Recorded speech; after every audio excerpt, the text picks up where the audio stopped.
They say stars can shine without darkness, and this is very noticeable when you observe light on this screen. Over the last few years, the Sony X8 series has become one of the brightest mid-range TVs. And if there is one thing I know from experience, it's that Sony TVs are getting faster. The X81 combines a 4K HDR screen, X1 processor, and the latest Google TV interface. In this review, we're gonna take a closer look at screen, sound, and apps performance, and check out how good it really is. In comparison with some fragile, thin, bezel-less TVs, it certainly feels like it's built like a panzer.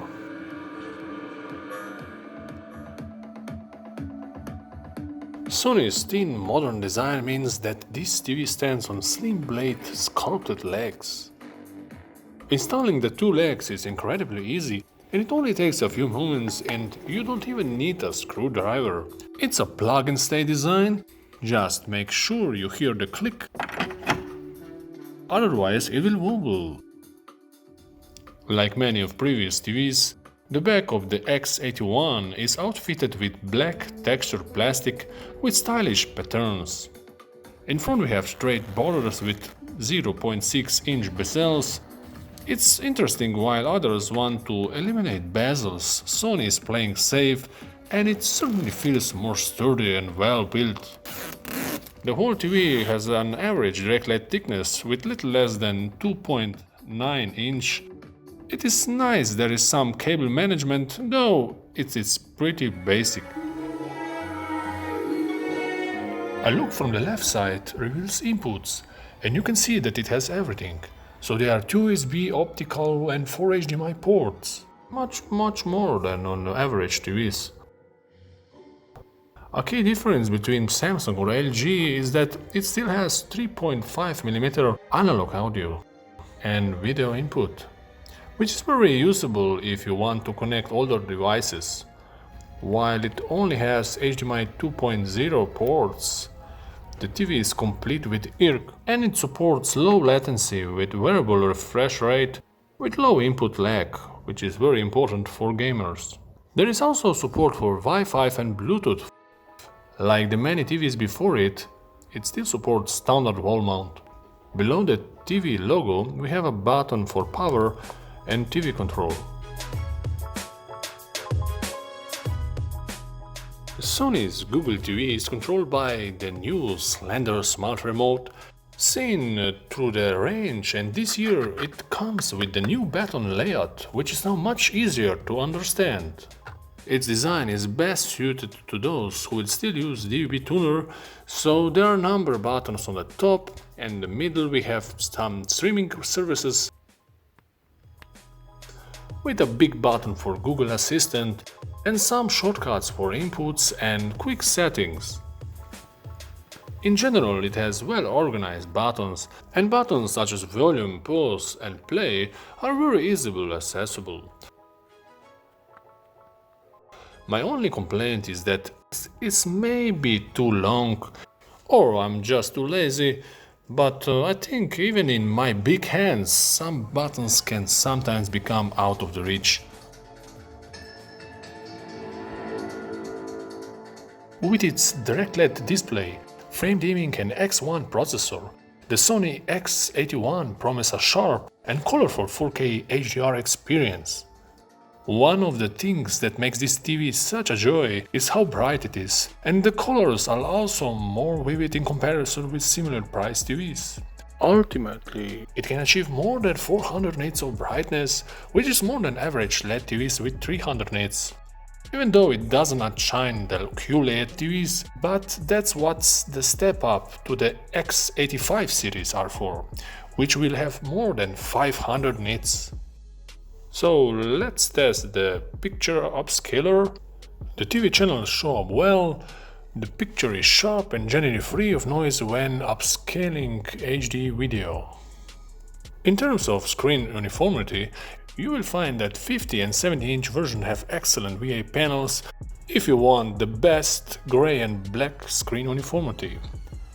As expected, it performed well in dimly lit room, easy back on the contrast, and you will find convincing shadow detail and gray and above average black areas. On the other side, 43, 55 and 65 screen versions have better viewing angles and offer more vivid IPS colors. Moving on to one of the more important parts, motion processing and color gamut. This year Sony did bring some noticeable improvements. X81 has now faster 5 millisecond response time and supports up to 90% white color gamut. Its HDR performance is comparable with other entry mid-range TVs, but sadly there is still no support for HDMI 2.1. If you like to play games, it has still very good 4K 60 gaming mode with input lag below 16 milliseconds. If this is not enough, then check out X85 with 120 Hz. As expected, it has many picture presets. We used Vivid and Movie for most testing, except for playing games, when it's best to use Game Picture Profile. Like the 8 series before it, the X81 still supports Android Smart TV apps. But this year Sony decided to be one of the first to have cool new Google TV. It comes with a completely new interface and it's still compatible with regularly updated apps from Android TV. That undercuts the likes of Sony instead of Android TV. So, in the theory, Google TV is faster than Android TV, and if you look closely at the home screen and click on the icons, it really looks more smooth and intuitive.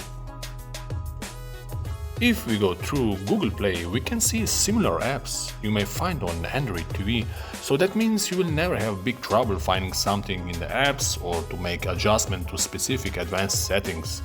There are a lot of video players, browsers, games, and in the next few moments we are gonna take a closer look at the best streaming apps.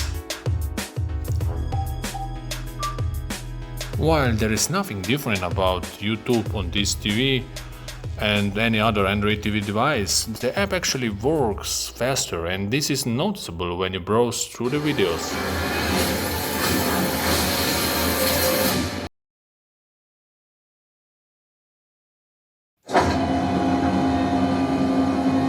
This is not real. I'm the only one who can bring you in. Dolby Vision works great with Netflix, and there is also a faster search menu system. And the HDR colors and motion looks good and convincing in the fast panning scenes. Been tracking your scores for a while now. Google TV has a tons of USB and video player apps. I tested VLC and Kodi, and they both support the latest X265 and older formats that Samsung TVs don't have. So you can play almost any movie without a problem, and it supports custom settings. X81 also has a lot of different web browsers to choose from. The best interface has a built-in browser, and it offers all basic web browser functions. News. Of course, you can also install Google Chrome via sideload Android app, but it will not work smoothly unless you connect wireless mouse to the TV. If we open the Smart TV Games category, it's obvious that Google TV is clear winner here. You have a lot of high-quality 3D Android games. They all support wireless gamepads, and some games like Beach Buggy works also with remote.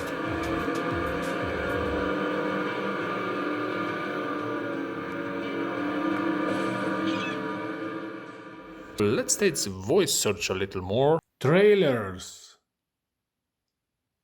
Alright, here are some videos. It looks like it's smart. But the real question here is, how much stress can it really take?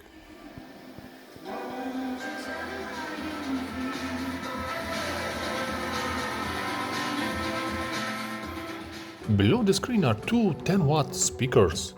Out of the box, the X81 defaults to a convincing audio mode that does its best to balance the stereo and surround effects.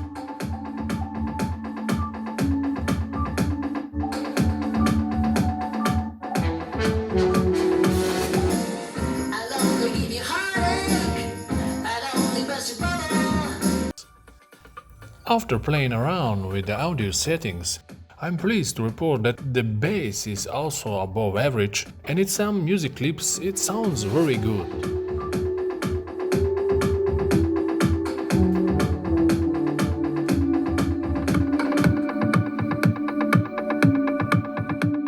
The latest Sony X81 promises a lot with the new Google TV interface. It seems it has a big advantage over many smart TVs, especially with the brighter colors, though some experts will argue that IPS versions are not the best for dimly lit room, but if you often use TV in bright environment, there it is really the best. In terms of overall design, it still has room for improvement, so maybe next year we will see thinner bezels. All that being said, Sony X81 is a fast and colorful 4K smart TV, or maybe if you don't have deep pockets, you should consider buying it when it's on sale, as for a little less money there are still a lot of similar TVs, though they either have less brightness or smart TV apps. Despite there have been many brands that underpricing the likes of the Sony X81, sometimes it is worth paying a little more. Thank you for watching. If you want to learn more about this TV, then check out my TV comparison playlist.